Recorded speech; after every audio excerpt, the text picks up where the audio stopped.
प्यारे बच्चों, आपके इतिहास सेकंड का जो लेसन है यात्रियों के नज़रिए, उससे संबंधित आज का यह लेसन है। मैं Shravan Godara, principal PM Shri government senior secondary school Gardwala Bikaner से। भारत के अंदर मध्य युग में, विशेष रूप से 10वीं से 17वीं शताब्दी के बीच में अनेक यात्रियों ने भारत की यात्रा की, और उन यात्रियों में इस चैप्टर के अंदर हम 3 बड़े यात्रियों को पढ़ने जा रहे हैं। उनमें जो पहला है वो है अल-बरूनी, दूसरा इब्न बतूता और तीसरा फ्रांसवा बर्नियर। उसमें जो अल-बरूनी है वो उज्बेकिस्तान का निवासी था और मोहम्मद गजनवी के द्वारा उसको बंदी बनाया गया था और बाद में उसने भारत की यात्राएं की। अनेक विद्याओं में वो पारंगत था और उसने भारतीय समाज को देखा, समझा, सोचा और उसने उस सब चीज़ों का जो वर्णन है वो अपने ग्रंथ किताबुल हिंद में किया गया है। और उस किताबुल हिंद की खूबसूरती और उसके बारे में हम इस अध्याय के अंदर पढ़ने जा रहे हैं। तो यात्रियों के नज़रिए समाज के बारे में उनकी क्या समझ थी, वो 10वीं से 17वीं शताब्दी के बीच में आज हम पढ़ने जा रहे हैं अल-बरूनी को। सबसे पहले तो हमें ये देखना है कि ये यात्राएं जो यात्रीगण क्यों करते थे, इसके पीछे क्या लॉजिक था। तो यात्राएं करने का सबसे बड़ा कारण था कार्य की तलाश में। बहुत सारे मध्य एशियन लोग, ईरानी, तुरानी, फारसी, बहुत सारे लोगों ने भारत में मुगल काल में भी नौकरियों के लिए आवेदन करने के लिए वो लोग आए थे।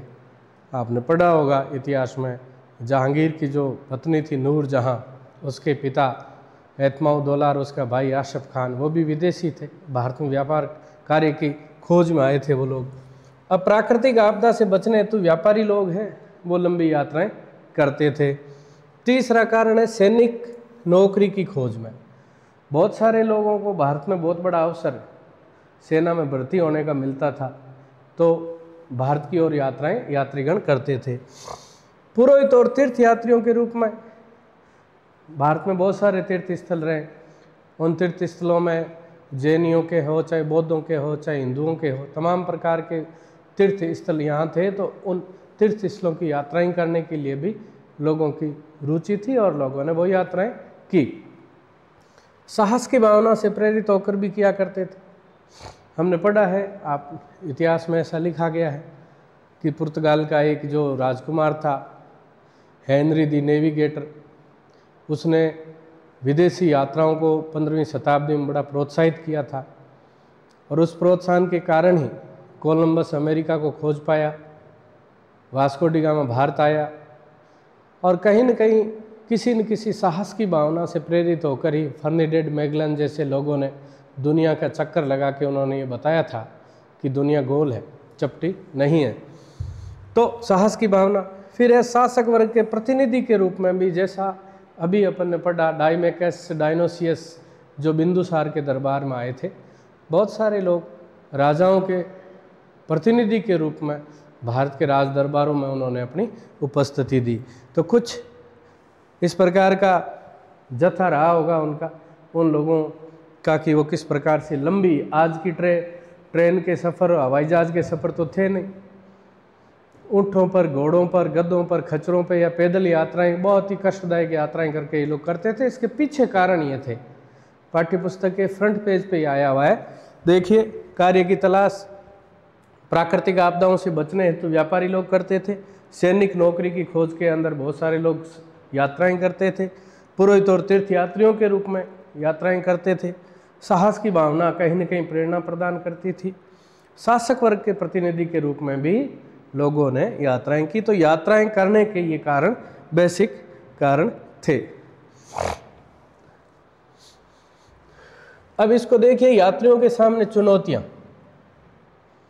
यात्रियों के सामने मध्ययुगीन व्यवस्थाओं में बहुत बड़ी चुनौतियां थी।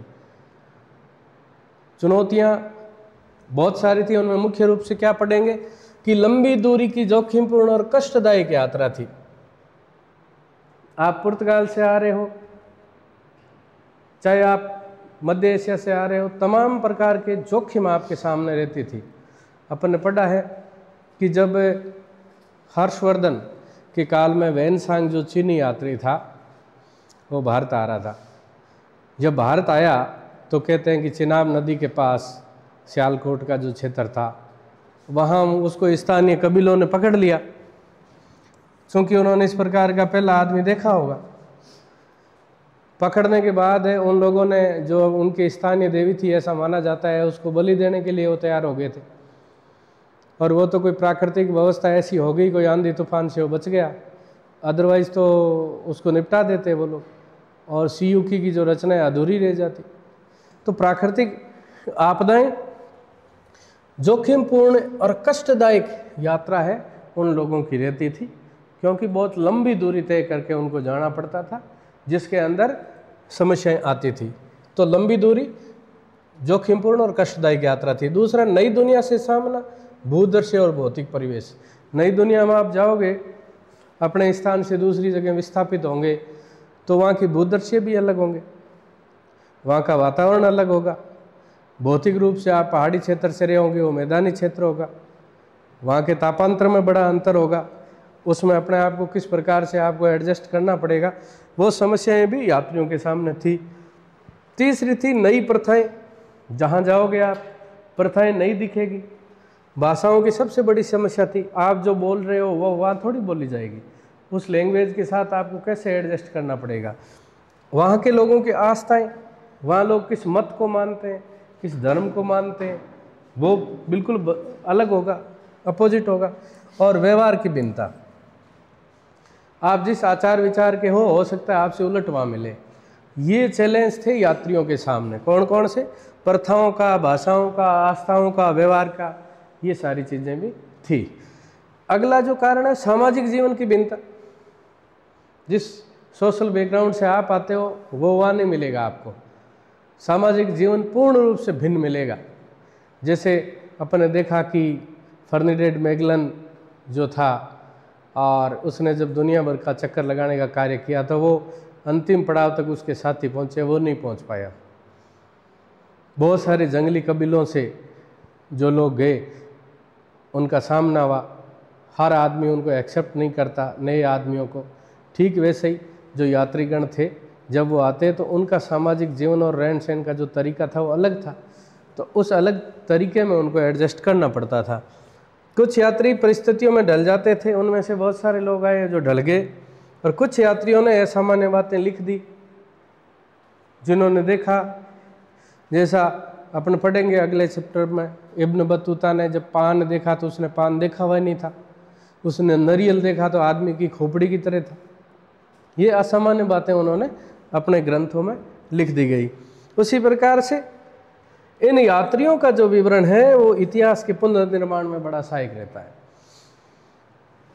इब्न बतूता ने रिहला लिखा, अल बिरूनी ने किताबुल हिंद लिखा, उसी प्रकार से बर्नियर ने जो है वो अपना trials in the Mughal empire नाम का जो ग्रंथ लिखा, मेगस्थनीज ने इंडिका लिखी, चीनी यात्रियों ने सीयूकी जैसा ग्रंथ लिखा। वो सारे के सारे ग्रंथ कहीं न कहीं हमारे इतिहास को पुनर्निर्माण में बड़े सहायक है। वहाँ के जो शासक वर्ग के अलावा जो सामाजिक जीवन है, सामाजिक इतिहास को देखने का बहुत बड़ा जो साधन है वो इन विदेशी यात्रियों का विवरण है। अधिकतर यात्रियों ने निष्पक्ष रूप से देखा, जैसा देखा वैसा लिखा, तो ये बातें कहीं न कहीं इतिहास के पुनर्निर्माण में सहायक है। तो चुनौतियों के बारे में एक बार देख लें। लंबी दूरी की यात्राएं जोखिमपूर्ण थी, कष्टदायक थी। नई दुनिया के सामने जब आप जाओगे तो भूदृश्य, भौतिक परिवेश अलग होगा, वहाँ की प्रथाएं, भाषाएं, आचार व्यवहार, आस्थाएं अलग होगी, सामाजिक जीवन की भिन्नता होगी। इन सारी चीज़ों का सामना करते हुए जो मध्यकालीन जो यात्री है वो यात्राएं करते थे। अब आगे की बात करते हैं। इस अध्याय में यानी पाठ नंबर 5 में हम प्रमुख रूप से 3 जो हमारे मध्यकालीन यात्री है उनकी हम चर्चा करेंगे। सबसे पहले आता है अल बिरूनी। अल बिरूनी किताबुल हिंद उसकी पुस्तक का नाम है, याद रखें, किताबुल हिंद। उसका दूसरा नाम जो है वो इसमें तहरीक हिंद भी है। ये उज़्बेकिस्तान में ख्वारिज़म नाम की जगह का निवासी था। थोड़ा देख लें इसको। यहाँ जो उज़्बेकिस्तान है, यहाँ से मध्य एशिया से वो भारत जो है, जैसा आगे पढ़ेंगे हम, महमूद गजनी ने उसको कैद कर लिया था और बाद में वो किस प्रकार से उसने भारत की यात्राएं की, खासकर पंजाब का जो क्षेत्र है उत्तर भारत की यात्राएं की। तो यहाँ से यहाँ तक की इसकी यात्रा है। ख्वारिज़्म आजकल उज्बेकिस्तान के अंदर पड़ता है। किताबुल हिंद का ये लेखक है अल बिरूनी पहला। उसके बाद है इब्न बतूता, ये इसने रिहला नाम का जो ग्रंथ लिखा और ये मोरक्को का यात्री था। यदि आप संसार का नक्शा देखोगे तो अफ्रीका के अंदर है ये जो मोरक्को देश है, यहाँ की ये यात्राएं करके भारत आया था। दिल्ली का काजी भी रहा था। मोहम्मद बिन तुगलक के काल में अल बिरूनी महमूद गजनवी के आक्रमण के समय भारत आया था और 1000 ईस्वी के बाद का काल, हालांकि इसका कालक्रम स्पष्ट नहीं है, फिर भी ऐसा माना जाता है कि 1017 से कहीं न कहीं 1030 ईस्वी के बीच ही इसने भारत की यात्राएं की थी। इब्न बतूता रिहला ग्रंथ था इसका, याद रखें। मोरक्को का यात्री था, अफ्रीकन देश मोरक्को का था ये, और ये दिल्ली आया था। दिल्ली का काजी भी रहा था और मोहम्मद बिन तुगलक के काल में इसकी शानदार पहुंच बनी थी। हालांकि बाद में तुगलक ने इसको जेल में भी डाल दिया और फिर इसको चीन का दूत बना के भेजा और वहाँ से ये अपने देश चला गया। वहाँ जाके उसने रिहला ग्रंथ लिखा। इसकी चर्चा अगले चैप्टर में करेंगे। 30 है फ्रांसवा बर्नियर। ये जो फ्रांस देख रहे हो आप, ये फ्रांसीसी यात्री था और ये मुगल काल में, खासकर जो आपके शाहजहाँ के अंतिम काल में ये था। दारा शिको जो शाहजहाँ का पुत्र था, औरंगजेब का भाई, उसका ये निजी चिकित्सक भी था। और फ्रांसवा बर्नियर ने जो है वो अपने भारत की यात्रा वृत्तांत में ये ग्रंथ लिखा था। फ्रांस का रहने वाला था। तो क्लियर कट है। इस पाठ में हम 3 यात्रियों के बारे में पढ़ेंगे। अल बिरूनी किताबुल हिंद ख्वारिज़्म का था जो मैंने बताया अभी। नंबर 2 इब्न बतूता रिहला, उसका ग्रंथ था। मोरक्को का यात्री था, यहाँ से भारत आया था मोहम्मद बिन तुगलक के काल में। फ्रांसवा बर्नियर फ्रांस का यात्री था और ये शाहजहाँ के अंतिम काल का जो समय है, या फिर दारा का टाइम या औरंगजेब के समय में शुरुआती जो समय, वहाँ वो भारत की यात्रा उसने की और उस समय उसने भारत के बारे में बहुत सारी चीज़ें जो लिखी वो हम अगले अध्याय में चर्चा करेंगे। मोटे रूप से इसको देखिए, क्योंकि अपन अल बिरूनी की बात कर रहे हैं, तो ये जो आपका क्षेत्र है ये उज्बेकिस्तान, यहाँ से ये जो भारत है यहाँ की यात्रा इसकी रही है। हालांकि अफ़गानिस्तान में गजनी जब इसको पकड़ के लाया गया महमूद गजनवी के द्वारा, तो अंतिम समय इसका जब ये 70 साल का होके मरा तब तक ये गजनी में ही रहा था। तो ये इसका अल बिरूनी का जो है वो यात्रा है। अब देखिए, सबसे पहले अल बिरूनी किताबुल हिंद, जिसको तहकीक हिंद भी कहा जाता है। देखिए अल बिरूनी का जो ग्रंथ है, बहुत बड़ा विद्वान व्यक्ति था। 146 किताबें इसने लिखी थी। 146 नाम नहीं रख सकते याद। इसने 146 किताबें लिखी थी, जिसमें ज्योतिष शास्त्र, गणित, विज्ञान सब कुछ लिख दिया था इसने। महानतम विद्वान शासक ये यात्री था, लेखक था, इतिहासवेता था, भूगोलवेता था, वैज्ञानिक था, विद्वान था, मल्टी टैलेंटेड पर्सन था। उसके टैलेंट में कोई कमी नहीं थी। हमें उसकी बहुत सारी चीज़ों को देखना है कि किताबुल हिंद इसने लिखी, तहकीक हिंद के नाम से इसकी किताब जानी जाती है। ये ख्वारिज़्म जो उस समय शिक्षा का बहुत बड़ा केंद्र था, जैसे भारत में मध्य युग में काशी था, उसी प्रकार से ख्वारिज़्म मध्य एशिया का बहुत बड़ा शिक्षा का केंद्र था। वहीं इसका जन्म हुआ था 973 ईस्वी को, और वहीं उसने अपनी प्रारंभिक शिक्षा प्राप्त की थी। तत्कालीन श्रेष्ठतम शिक्षा जो उस समय ख्वारिज़्म चूँकि शिक्षा का बड़ा केंद्र था, तो वहाँ जो उपलब्ध शिक्षा थी वो सारी उसने सीखी। किसने? अल बिरूनी ने। आगे क्या सीखा उसने? फारसी। अब देखिए आप लैंग्वेज के बारे में थोड़ा देखिए। एक तो किन भाषाओं का ज्ञान था इसको, और उसने जो किताबुल हिंद जो उसका ग्रंथ है उसमें कौन कौन सी भाषाएं थी, कौन कौन से सब्जेक्ट थे, विषय थे, जिसके बारे में उसने उस किताब में उसका उल्लेख किया है। फारसी, अरबी, चूँकि उसकी लगभग सारी किताबें अरबी में लिखी गई है। फारसी उसको आती थी। हिब्रू, सीरियाई और संस्कृत भाषाओं का जानकार था। भारत में थोड़े टाइम रहा और संस्कृत में उसने पांडित्य प्राप्त कर लिया, एक तरीके से विद्वत्ता प्राप्त कर ली। फारसी, अरबी, हिब्रू, सीरियाई और संस्कृत, यानी तात्कालीन संसार में जो एशिया और आधे यूरोप या फिर भारत के अंदर, उपमहाद्वीप के अंदर जितनी प्रचलित लैंग्वेज थी, लगभग उसको उसका ज्ञान था। आगे प्लेटो और अरस्तु, जो बहुत बड़े यूनानी विद्वान थे, उनका अरबी अनुवाद उसने पढ़ा था। हालांकि ऐसा माना जाता है कि अल बिरूनी को यूनानी भाषा का ज्ञान नहीं था, लेकिन चूंकि यूनान के बहुत बड़े विद्वान थे प्लेटो और अरस्तु, उनकी अरबी अनुवाद उनके ग्रंथों का उसने किया हुआ था। 1017 ईस्वी में महमूद गजनवी ने इनको बंदी बना लिया। जब गजनवी ने अटैक किया ख्वारिज़म पर, तो उस समय उसने इनको यानी अल बिरूनी को बंदी बना लिया। मध्य युग में जब भी अटैक हुआ करते थे तो वहाँ के जो राजमहल में या जो उनके निजी लोग होते थे, शासक वर्ग के विद्वानों की टोलियों को बंदी बना के ले आते, दास वास बना लेते। और इलाज भी नहीं था, कोई मानवाधिकार थोड़ा ही था उस समय। ठीक है, मान लिया जो बंदी के रूप में आके सेवाएं देनी शुरू कर दी, और ज़्यादा फड़फड़ाहट करने से तो वो निपटा भी देते थे। उनका क्या था, तो इस भाई को यानी अल बिरूनी को बंदी के रूप में गजनी लाया गया। अब बंदा टैलेंटेड था, विद्वान था, और विद्वान लोगों का आदर होता ही है। जो शासक वर्ग है, चाहे महमूद गजनवी लुटेरा ही था, लेकिन उसको विद्वान लोगों की पहचान थी, तो उसने उसकी पहचान कर ली और उसको बंदी गृह से छोड़ दिया। 70 साल की आयु में, जब तक उसकी मौत नहीं हो गई, मृत्यु नहीं हो गई, तब तक उसने गजनी में रहकर इस शेष जीवन बिताया था। तो 70 वर्ष की आयु तक वो गजनी में रहा था।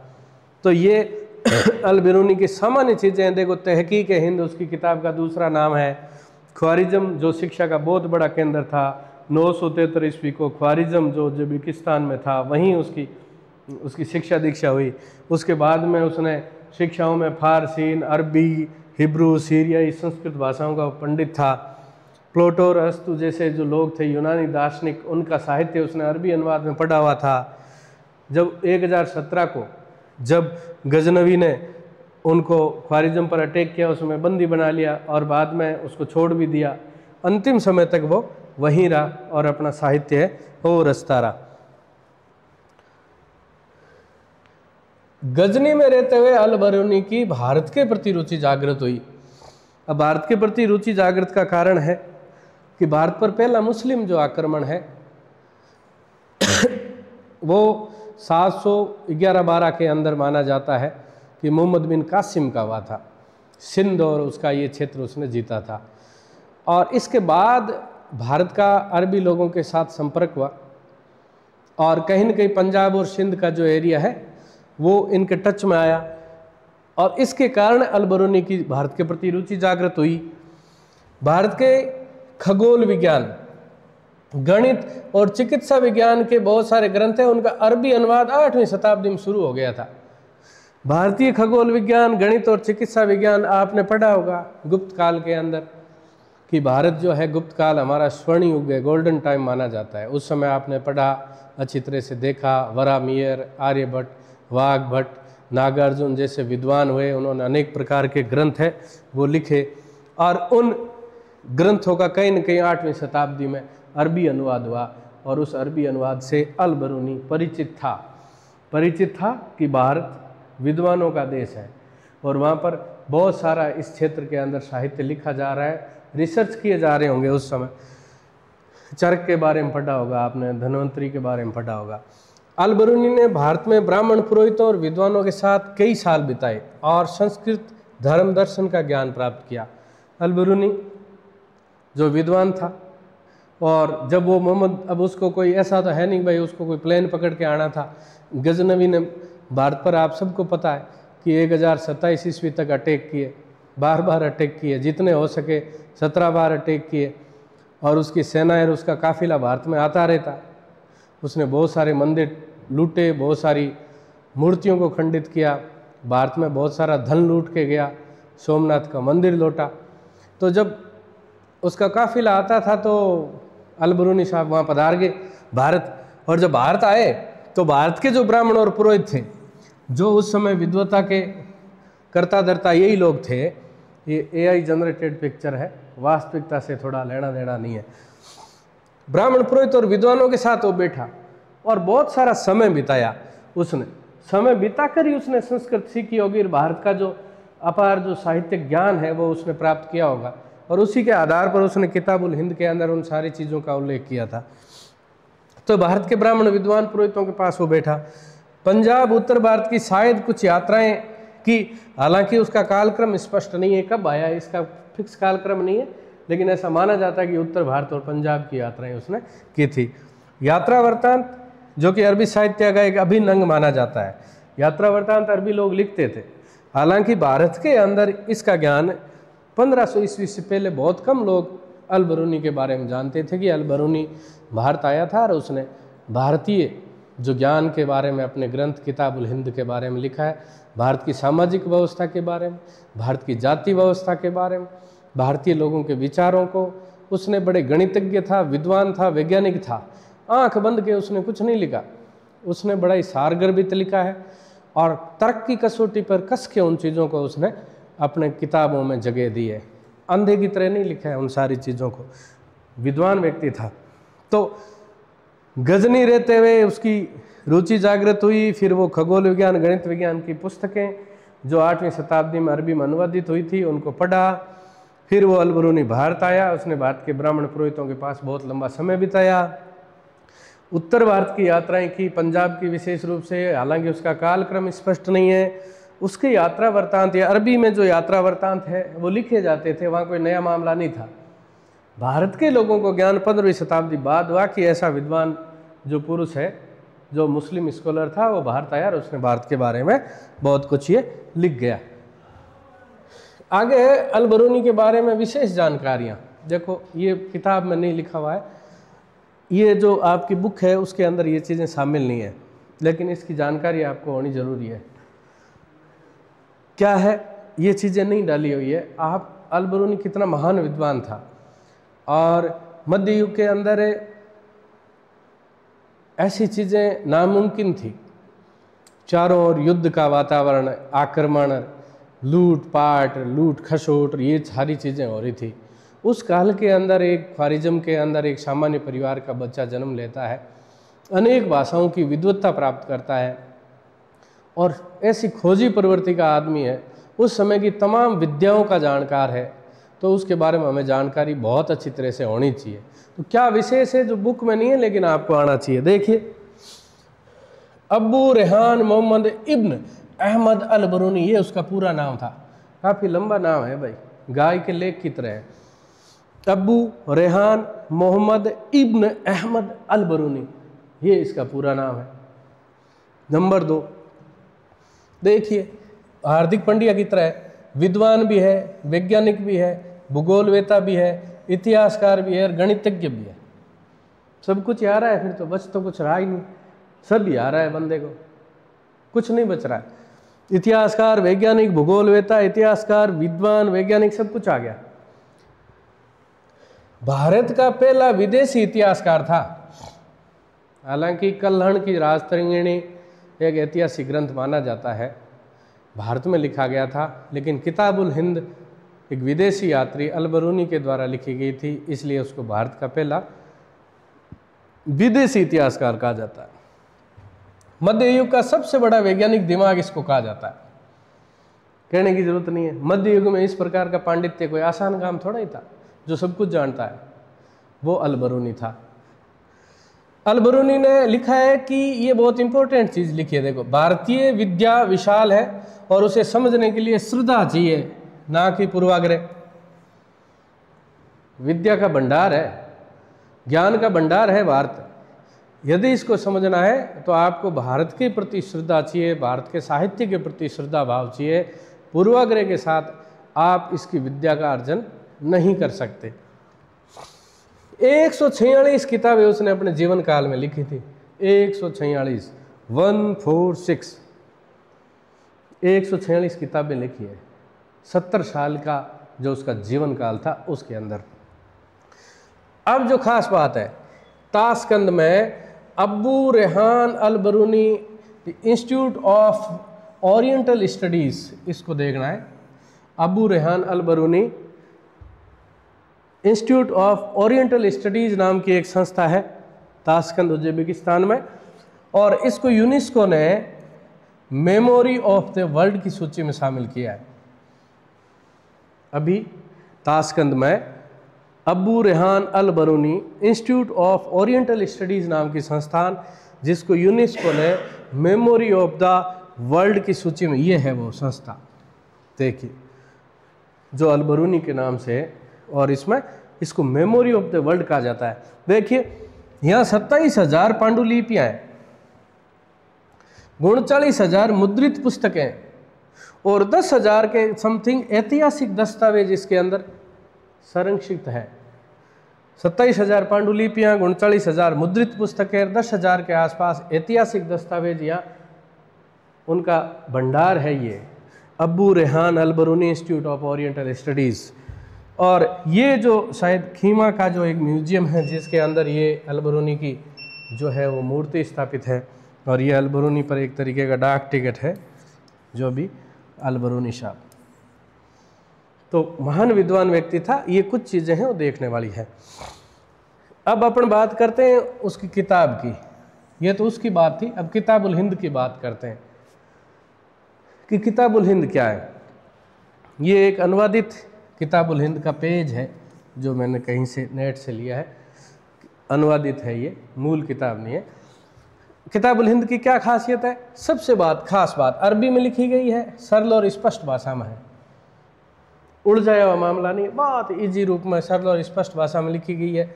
बहुत ही अत्यंत विस्तृत ग्रंथ है। कितने अध्याय है? 80 अध्यायों में विभक्त है। अब क्या चीज़ें इसमें आएगी देखो, सरल है, स्पष्ट है, अरबी में लिखी गई है, विस्तृत है, 80 अध्याय है। ये जो सब्जेक्ट है इसको देखना है विशेष रूप से। धर्म, दर्शन, त्योहार, खगोल विज्ञान, कीमिया यानी धातुओं को रूपांतरित करने से संबंधित विज्ञान है, केमिस्ट्री से रिलेटेड है, रीति रिवाज, प्रथाएं, सामाजिक जीवन, भार मापन, मूर्तिकला, कानून, सब कुछ आ गया। धर्म, दर्शन, त्योहार, खगोल विज्ञान, कीमिया, रीति रिवाज, प्रथाएं, सामाजिक जीवन, भार मापन की विधियाँ, मूर्तिकला, कानून, तमाम सब्जेक्ट का ऊपर उसने किताबुल हिंद में लिखा है। अब क्या खासियत है, लिखने का क्या तरीका है? एक तो ये सब्जेक्ट 80 अध्याय में विभक्त है, सरल है, स्पष्ट है। तरीका क्या है? देखो, तरीका ये है, विशिष्ट शैली की रचना है। कैसे? कि प्रत्येक अध्याय के प्रारंभ में एक प्रश्न किया जाता है, एक सवाल किया जाता है। सबसे पहले अध्याय शुरू हुआ, पहले एक सवाल, उसके बाद संस्कृतवादी परंपराओं के अनुसार उसका वर्णन किया जाता है। जैसे हमारे संस्कृतवादी परंपराओं के अंदर जो ग्रंथ है उसमें सबसे पहले सवाल पूछा जाता है, उसके बाद उसका लंबा चौड़ा वर्णन कर दिया जाता है। ठीक वैसे ही पहले सवाल पूछा जाएगा, फिर उसका वर्णन किया जाएगा, और अंत में अन्य संस्कृतियों के साथ उसकी तुलना की जाएगी। 3 स्टेप है, सवाल पूछो, वर्णन करो, उसके बाद अन्य संस्कृतियों से उसकी तुलना करो। क्योंकि अल बरूनी गणितज्ञ था, मैथ का आदमी था, मैथमेटिक्स वाले वैसे भी उनकी खोपड़ी अलग टाइप से चलती है, और वो हर चीज़ को यूं ही आंख बंद करके नहीं मानता था, कसौटी पर कसता, तर्क की कसौटी पर, और जो चीज़ उसके फिट बैठती सांचे में वही उस किताबुल हिंद में आई है। ऐसा नहीं है कि आपने जो कथा सुनाई वो कथा उसने उसमें लिख दी, नहीं। ब्राह्मण पुरोहितों के पास वो बैठा, उस समय के विद्वान लोगों के पास बैठा, लेकिन वही चीज़ें उसमें शामिल की गई थी जो उसके कहीं न कहीं फिट हो रही थी। अरबी का प्रयोग सीमांत क्षेत्र के लोग किया करते थे भारत में, जो सिंध और उसके आसपास के क्षेत्र के लोग, जो उत्तरी सीमाओं के आसपास के लोग शायद करते होंगे उस समय, और ये जो क्षेत्र है वहाँ के लोगों के लिए उसने ये बुक लिखी। और अनेक लेखन दृष्टिकोण उसका लेखन दृष्टिकोण आलोचनात्मक था। आलोचनात्मक दृष्टिकोण से उसने ये बुक है लिखी, किताबुल हिंद। 80 अध्याय, सरल स्पष्ट भाषा, ये सारा जो मैटर है धर्म दर्शन से लेकर कानून तक का। 3 तरीके, प्रश्न पूछो, सवाल पूछो, वर्णन करो और तुलना करो, और गणितज्ञ था, और ये उसका आलोचनात्मक दृष्टिकोण है। अब पॉइंट 4 में जो आपके इसमें शुरू से लास्ट में जो आएगा इब्न बतूता के बाद के वर्णन में, वहाँ से लिए एक अपरिचित संसार की समझ, अल-बरूनी तथा संस्कृतवादी परंपरा। भारत जब आया था वो इस्लामिक परंपराओं में पला बसा व्यक्ति था। सबसे पहले उसको यहाँ की सनातन संस्कृति के लोग उसको बिल्कुल अलग लगे, अपरिचित लगे। उनका खाना पीना, वेशभूषा, बोल चाल, पूजा पद्धति सब अलग थी। तो वो अपरिचित संसार में आया और संस्कृतवादी जो परंपराएं थी उनको उसने समझा, और उन समझने में बाधाएं और उन पर विजय। जब वो नया आया, कोई भी मध्यकालीन यात्री जब यहाँ आता था तो एक माइंड सेट करके आता था कि जिस परिवेश से मैं जा रहा हूँ वो परिवेश जिस क्षेत्र में मैं जा रहा हूँ वहाँ नहीं मिलेगा। न यहाँ की परंपराएं मिलेगी, ना यहाँ का खाना पीना मिलेगा, ना यहाँ की सोच मिलेगी, ना कुछ अलग, सारा कुछ अलग मिलेगा। हमें उस जगह जाके जिस कार्य के लिए, जिस उद्देश्य के लिए, जिस गोल को लेके हम वहाँ जा रहे हैं उसको पूरा करने के लिए वो बाधाएं आएगी, और उन बाधाओं पर विजय कैसे प्राप्त करनी है। चूँकि अल-बरूनी बहुत विद्वान व्यक्ति था, उसके समझ में ये सारी बातें थी, और उसने उस बाधाओं पर विजय प्राप्त पाई। क्या है कि भारतीय उपमहाद्वीप में जो भी विदेशी यात्री आए, उन्होंने भारतीय समाज में जो देखा उसकी तुलना उन प्रथाओं से की जिससे वे परिचित थे। कोई भी, जैसे आप बर्नियर के बारे में पढ़ोगे, बर्नियर ने पूर्व और पश्चिम की तुलना की, ठीक वैसे ही कोई भी विदेशी यात्री भारत आता तो भारत के अंदर जो व्यवस्थाएं देखता, सामाजिक क्षेत्र में, धार्मिक क्षेत्र में, आर्थिक क्षेत्र में, रीति रिवाजों में, प्रथाओं में, महिलाओं की स्थिति, जाति व्यवस्था, वर्ण व्यवस्था, उन तमाम चीज़ों को जब वो देखते तो उसकी तुलना उन बातों से करते जहाँ से वो आए हैं। प्रत्येक यात्री ने उसे समझने के लिए अलग अलग विधियाँ अपनाई, अलग अलग मेथड से, अपने अपने अलग अलग मेथड से उन चीज़ों पर पार पाई। अल-बरूनी निश्चित उद्देश्य से निहित समस्याओं से परिचित था। अल-बरूनी से परिचित था कि मैं जिस के लिए जा रहा हूँ वहाँ ये समस्याएं आएगी और उस पर कैसे विजय पानी है। अब इसमें देखिए 3 चीज़ों की दिक्कतें आती थी। कोई भी यात्री जब भारत की यात्रा करता तो 3 चीज़ें थी। पहला अवरोध भाषा का था, लैंग्वेज का।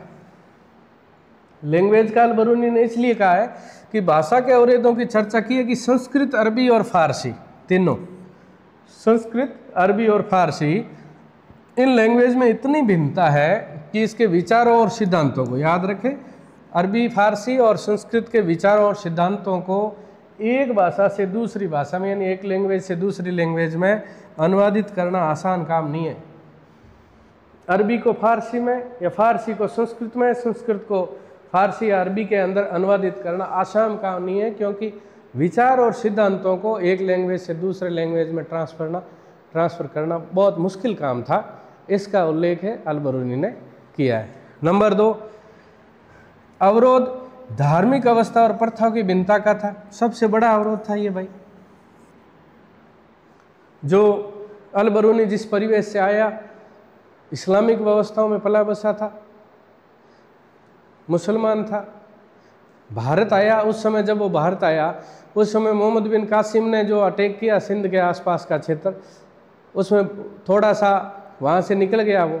उसके बाद भारत के अंदर जो पूजा पद्धतियों पर कोई फ़र्क नहीं पड़ा, भारत की आम जनता के बीच नहीं पड़ा, क्योंकि भारत में उसके बाद मोहम्मद गजनवी का ही आक्रमण हो रहा था और वो भी लूट के इरादे से हो रहा था। स्थायी राज्य स्थापित करने का उसका भी उद्देश्य नहीं था। तो भारत इस्लामिक पद्धतियों से, उसकी उपासना पद्धति से, उसके धार्मिक कर्मकांडों से, जितनी जो चीज़ें थी उनसे भारत के आम जो जनता है वो विज्ञ नहीं थी, उसको जानती नहीं थी। जब अल-बरूनी आया तो उसके सामने ये बड़ी समस्या थी। उसने लिखा भी है कि भारत के लोग विदेशियों से, खासकर इस्लाम से, इन चीज़ों से वो एक प्रकार की घृणा करते हैं और वो स्वयं को सर्वश्रेष्ठ मानते हैं। तो ऐसी व्यवस्थाओं में, इस प्रकार के समाज के अंदर जो धार्मिक अवस्था और प्रथाओं की भिन्नता थी, ये बहुत बड़ा चैलेंज था अल-बरूनी के सामने। ठीक उसी प्रकार से तीसरा अवरोध अभिमान का था कि मैं ही हूँ सर्वश्रेष्ठ, हमसे बढ़िया कोई नहीं है। ये सब भारत के लोग भी मानते होंगे उस समय। तो 3 चीज़ें थी, लैंग्वेज की, प्रथाएं और धार्मिक परंपराओं की, और तीसरी थी अभिमान की। ये 3 चैलेंज थे, आराम से याद करने वाले हैं। रोचक बात यह है कि उन समस्याओं की जानकारी होने के बावजूद भी ब्राह्मणों के द्वारा रचित कृतियों पर वो आश्रित रहा अल-बरूनी। और समाज को जानने के लिए अल-बरूनी ने वेद, पुराण, भागवत गीता और पतंजलि के ग्रंथ और मनुस्मृति पर ही अपनी निर्भरता बताई। भारत के समाज को पढ़ने के लिए, भारत की आत्मा को जानने के लिए कहीं न कहीं उसको भी वेद और हमारे जो पुराण है, जो पूरा वैदिक साहित्य है, वैदिक साहित्य में वेद है, ब्राह्मण है, अर्णिक है, उपनिषद है, वेदांग है, सूत्र है, स्मृति, महाकाव्य, पुराण, ये जितना भी अपना साहित्य है उस सारे साहित्य पर उसकी कहीं न कहीं निर्भरता रही, ये अलग बात है। तो ये समझने में बाधाएं थी। अब नंबर जाति व्यवस्था का विवरण देख लेते हैं थोड़ा। 4.2 में लिखा हुआ है। ये बहुत इम्पोर्टेंट चीज़ है और ये बहुत ही समझने वाली बात है, और आज के युग में भी इसकी कुछ बातें हैं वो लागू है। कैसे कि सामाजिक व्यवस्थाओं को समझने और व्याख्या करने का प्रयास उसने किया। प्राचीन काल में फारस में 4 वर्ग थे, फारस यानी ईरान में, और 4 वर्गों में पहला शासक वर्ग था, दूसरा भिक्षु था, और तीसरा पुरोहित, जिसके अंदर ये चिकित्सक, खगोल शास्त्री, वैज्ञानिक वगैरह थे। चौथा था कृषक और शिल्पकार। ठीक वैसे ही था जैसी अपनी वर्ण व्यवस्था थी, ब्राह्मण, क्षत्रिय, वैश्य, शूद्र। तो 4 वर्ग थे, शासक वर्ग, भिक्षु, पुरोहित और कृषक, शिल्पकार। उसने दिखाया कि सामाजिक वर्ग भारत तक ही सीमित नहीं थे, बाहर से बाहर भी थे। इस प्रकार के वर्ग, जैसी वर्ण व्यवस्था थी वैसे ये वर्ग थे। हालांकि उसने लिखा है कि इस्लाम में सभी लोग समान हैं और उनमें किसी प्रकार की भिन्नता है तो वो धार्मिकता के पालन में है, यानी धर्म के पालन करने में भिन्नता है, पृथकता है, थोड़ा अलग रूप आपको मिल सकता है, लेकिन इस्लाम के अंदर और किसी प्रकार का कोई वर्ग भेद नहीं है। उसने लिखा है कि जाति व्यवस्था में ब्राह्मणवादी व्याख्या को माना उसने, कि जाति व्यवस्था की व्याख्या का आपका मैं समर्थक हूँ, जैसे भी है वर्गों के आधार पर आपने बांटा है, कार्य के आधार पर बांटा है, ये बात मेरे समझ में आ रही है। पर अपवित्रता की जो भावना है उसको अल-बरूनी ने स्वीकार नहीं किया, यानी जो छुआछूत की जो भावना है उसको अल-बरूनी ने सिरे से खारिज कर दिया। अपवित्रता की व्यवस्था या उसकी अवधारणा जो है वो प्रकृति के नियमों के विरुद्ध बताई है उसने। छुआछूत प्राकृतिक नियमों के खिलाफ है। क्यों खिलाफ है? उसने लिखा है, अल-बरूनी ने लिखा है कि दुनिया में प्रत्येक वस्तु जो अपवित्र है वह अपनी पवित्रता की पुनः प्राप्ति के लिए प्रयास करेगी। दुनिया में प्रत्येक वस्तु जो अपवित्र है वो अपनी पवित्रता को प्राप्त करने के लिए दोबारा प्रयास करेगी और उसमें वो सफल भी रहती है। जैसे सूर्य हवा को स्वच्छ बनाता है, अपवित्र को पवित्र करता है, उसी प्रकार से समुद्र का जो नमक है वो पानी को गंदा होने से बचाता है। सूर्य हवा को शुद्ध करता है, समुद्र का पानी जो नमक है वो पानी को शुद्ध रख पाता है, गंदा होने से बचाता है। यदि ऐसा नहीं होता तो पृथ्वी पर जीवन संभव नहीं होता, जीवन संभव ही नहीं होता। इसलिए ये जो छुआछूत की जो भावना है वो कंप्लीट पूर्ण रूप से अवैज्ञानिक है, वैज्ञानिक सिद्ध नहीं है और गलत है। ये जाति व्यवस्था पर जो है उसकी टिप्पणी है अल-बरूनी की। कुछ चीज़ें हैं जो जाति व्यवस्था का अध्ययन गहनता से प्रभावित था उसका। हालांकि ग्रंथों में ब्राह्मणों के दृष्टिकोण से जाति व्यवस्था को संचालित करने के नियम जरूर थे, पर वास्तव में इसकी कड़ाई से पालना नहीं होती थी, लचीलापन था उनमें। अत्यंत ये व्यवस्था से परे नामक एक श्रेणी थी जो किसान और जमींदारों के लिए सस्ता श्रम उपलब्ध करवाती थी। हालांकि वो सामाजिक प्रताड़ना के शिकार हुआ करते थे और आर्थिक तंत्र में उनकी भागीदारी थी। अब वर्ण व्यवस्थाओं के बारे में जैसा आपने पढ़ा है, ऋग्वेद के 10वें मंडल में पुरुष सूक्त में जैसा लिखा गया है वही बात इसने लिखी है कि ब्राह्मणों की उत्पत्ति ब्रह्मा के सिर से हुई, इसलिए वो समाज में सबसे उच्चतम जो उनका है वो स्थिति है, समाज में सबसे उच्च माना गया है उनको। और क्षत्रियों की स्थिति है वो ब्राह्मणों के बराबर है, ना कि नीची है। वो भुजाओं से, उदर से जो आपके वैश्य की और पैरों से शूद्र की उत्पत्ति है, ये आपकी पाठ्य पुस्तक में वर्ण व्यवस्था के बारे में लिखा गया है। और अंतिम एक ये हिंदू शब्द, हिंदू वैसे धार्मिक आधार पर इसका प्रयोग होता है, लेकिन ये भौगोलिक नाम है मोटे रूप से, कि हिंदू शब्द लगभग 6वीं शताब्दी 5वीं 6वीं शताब्दी ईसा पूर्व में ये प्रयुक्त हुआ था। ये फारसी शब्द है, प्राचीन फारसी शब्द, और इसका प्रयोग सिंधु नदी के पूर्व के क्षेत्र के लिए होता था। सिंधु के पूर्व के क्षेत्र के लिए फारसी का शब्द है हिंदू होता, शब्द प्रयोग होता था। अरबी लोगों ने इस फारसी शब्द को जारी रखा और इस क्षेत्र का नाम अल हिंद कर दिया कि ये अल हिंद है, और यहाँ के निवासियों को हिंदी का। कालांतर में जब तुर्की लोग आए भारत के अंदर, तो तुर्कों ने सिंधु के पूर्व में रहने वाले लोगों के लिए हिंदू शब्द का प्रयोग किया। सिंधु के पूर्व में रहने वाले सभी लोग हिंदू हैं, और उसके निवास क्षेत्र को हिंदुस्तान कह दिया, और उसकी लैंग्वेज थी वो हिंदवी हो गई। तुर्कों ने सिंधु के उस पार रहने वाले हिंदू, लैंग्वेज हिंदवी, क्षेत्र हिंदुस्तान, और बाद में इस शब्द को लोगों ने धार्मिक पहचान का, शुरुआत में ये धार्मिक पहचान के लिए नहीं था, बाद में इसका प्रयोग धार्मिक पहचान के लिए हो गया। मूल रूप से भौगोलिक नाम है। ईश्वरी जानता है, ये बहुत ही शानदार चीज़ बताई गई है। अल बरूनी ने जब भारत का अध्ययन किया तो वैज्ञानिक व्यक्ति था, तर्क की कसौटी पर उसने कसा, कुछ चीज़ों के बारे में पढ़ा। जैसा इसमें लिखा गया है कि यात्री हमेशा उन्हें बताई गई बातों पर विश्वास नहीं करते थे। अल बरूनी को जब एक लकड़ी की मूर्ति की कहानी का पता चला, लकड़ी की मूर्ति का कहानी का पता चला, तो उसे बताया गया कि ये मूर्ति जो है वो 2,16,432 सालों से अस्तित्व में रही है, बहुत ही पुरानी मूर्ति है ना, लकड़ी की कहानी।